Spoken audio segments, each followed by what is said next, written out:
We're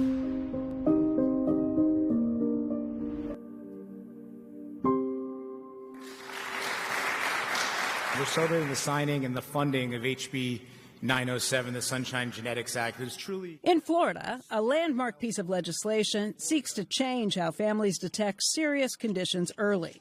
Instead of the standard set of newborn screenings, this initiative offers whole genome sequencing to check for hundreds of serious and often silent disorders. Critics caution about cost, scale, and privacy. But Adam Anderson, the state legislator who introduced the bill, says it moves diagnosis from reaction to prevention. She had a dream, and Andrew came to her, giving parents an opportunity he never had. Are you ready to be baptized? Drew was born, he was our third child, and I remember thinking after he was born that this is it, our family's complete. But at 6 months, something shifted. Adam and Brianne Anderson's son, Drew, missed key milestones.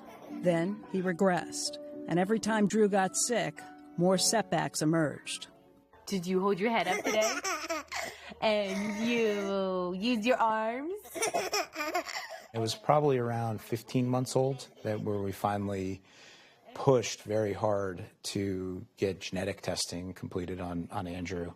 And that gave us the ultimate diagnosis that he had Tay-Sachs disease. What is Tay-Sachs? It's a very, very debilitating disease. So it affects your cognitive function, causes paralysis, loss of fine motor skills, gross motor skills.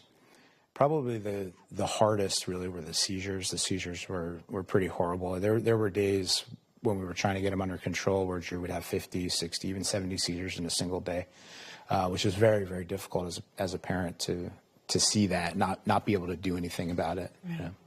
Tay-Sachs is a fatal inherited disorder. There is no cure. And once symptoms appear, the decline is unstoppable. He passed away in a little after 3 in the morning. And I was woken at 3. And I'm so fortunate that I was able to hold him in my arms when he passed away. And for at least a year straight, I'd wake up every single morning at about 3 o'clock. And it wasn't a haunting experience by any means. I loved it. In 2022, Anderson ran for a seat in the Florida House and won. Thank you, Mr. Chairman. He didn't campaign on it, but once elected and seated on key healthcare committees, rare disease policy quickly became a defining issue. I realized the impact that we can have. And I also realized pretty quickly the lack of support for the rare disease community that existed in government across the board, right?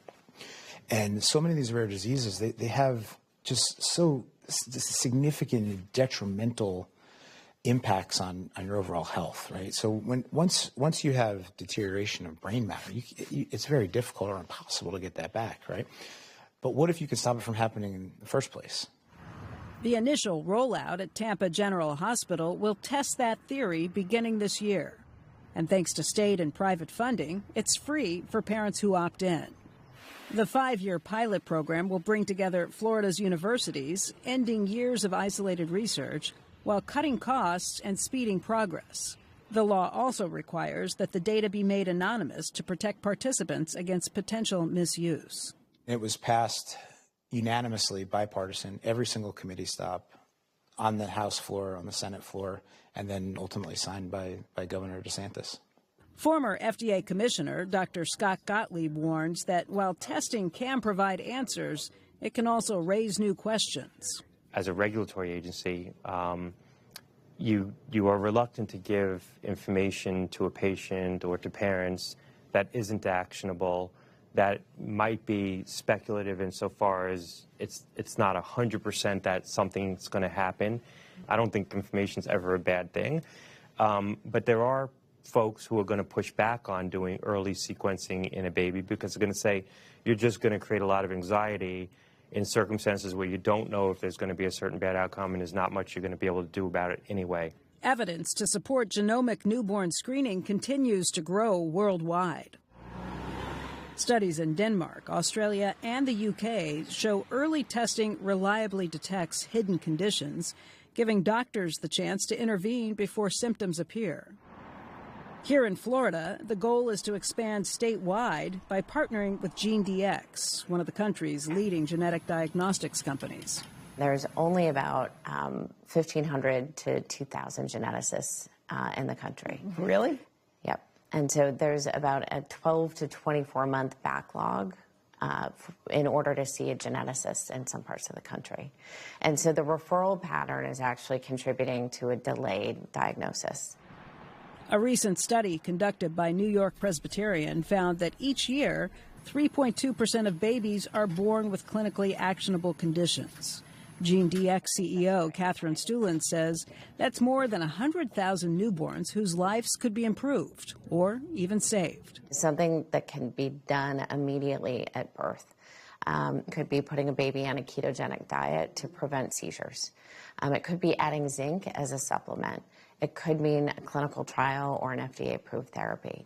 We can actually identify these ahead of devastating symptom progression by doing newborn screening. Is the risk that the federal government is going to look at this and say, we have to address spiraling healthcare costs, and this is an unnecessary spend? The reality is whether it's state Medicaids or if it's commercial payers, they're paying for these children continuing to get sick over time without the proper diagnosis.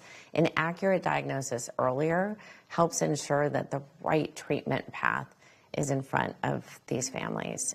For Adam Anderson, the Sunshine Genetics Act is his way of trying to help those families avoid what he lost. When you think about Drew, is he forever 4 years old in your mind? No, actually he's not. You know, I see him as a 10-year-old boy. Yeah, not a 4-year-old boy. And he's healthy. He's free.